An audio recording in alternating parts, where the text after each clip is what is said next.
பௌர்ணமி ஒரு மாதத்துக்கு ஒரு முறை வரும் இந்த இரவு. எப்போதாவது நீங்க அமைதியா நின்று நிலாவை பார்த்திருக்கீங்களா? அது வெறும் வெள்ளை வட்டமா? அல்ல, அது ஒரு பிரபஞ்ச நிகழ்வு, ஒரு விண்வெளி கணிதம், ஒரு இயற்கை அதிசயம். இன்று நாம பார்க்க போறது பௌர்ணமியின் உண்மையான அறிவியல் அர்த்தம். பூமி, நம்ம நிலா, நம்ம சூரியன், இந்த மூன்றும் ஒரு நேர்கோட்டில் வரும்போதுதான் பௌர்ணமி ஏற்படுகிறது. பூமி நடுவில், ஒரு பக்கம் சூரியன், மற்றொரு பக்கம் நிலா. அந்த தருணத்தில் சூரியன் ஒளி முழுவதும் நிலவின் மேற்பரப்பில் வீழ்கிறது. அதனால் நமக்கு நிலா முழுசாக பிரகாசமா தெரிகிறது.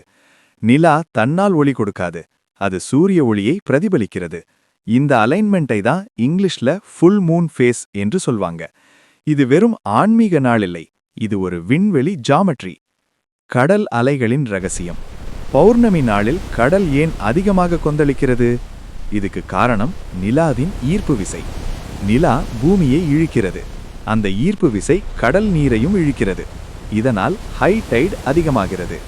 இதையே ஸ்பிரிங் டைட் என்று அறிவியல் சொல்கிறது.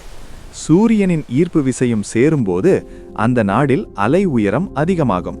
அதாவது பௌர்ணமி என்பது வெறும் அழகான இரவு அல்ல, அது கடலின் சக்தி அதிகரிக்கும் நாள். மனித உடல் மற்றும் மனதில் தாக்கம். நம்ம உடம்புல 60% மேல தண்ணீர் இருக்கு. கடலை இழுக்கும் நிலா நம்ம உடம்பையும் சிறிது பாதிக்கலாம்.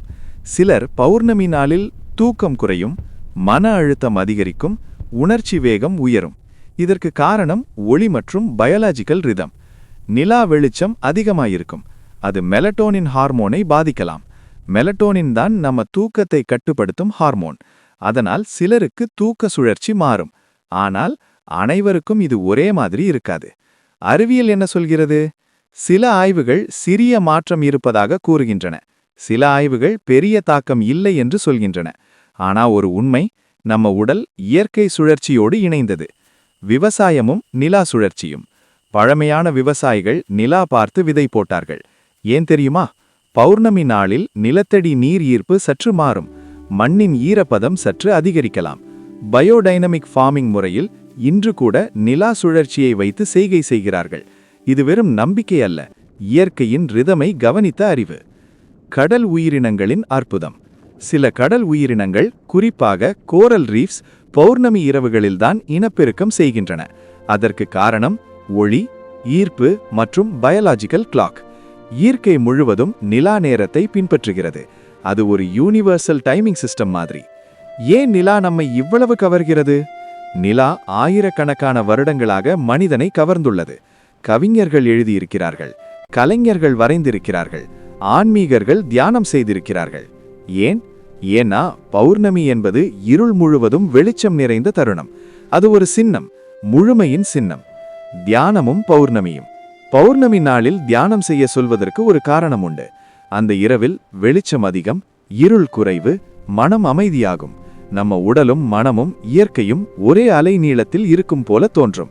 அது சயின்டிஃபிக் ப்ரூஃப் இல்லை என்றாலும் அந்த அமைதியை அனுபவிக்கலாம். விண்வெளி உண்மை. நிலா இல்லை என்றால் என்ன ஆகும் தெரியுமா? பூமியின் சுழற்சி வேகம் மாறும், காலநிலை மாற்றம் ஏற்படும், அலைகள் குறையும், உயிரின வளர்ச்சி பாதிக்கப்படும். நிலா நம்ம பூமியை ஸ்டெபிலைஸ் செய்கிறது. அது வெறும் இரவு அழகு அல்ல, அது பூமியின் பாதுகாப்பு காவலன். வாழ்க்கைக்கு ஒரு பாடம். நிலா தினமும் வடிவம் மாறுகிறது.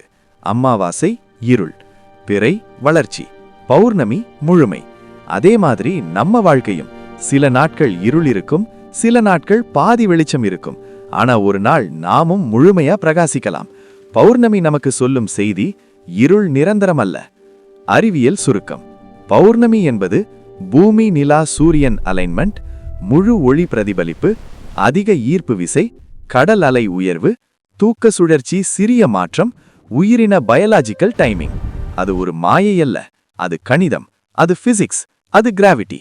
ஆனா அந்த பிசிக்ஸ்ல கூட ஒரு அழகு இருக்கிறது.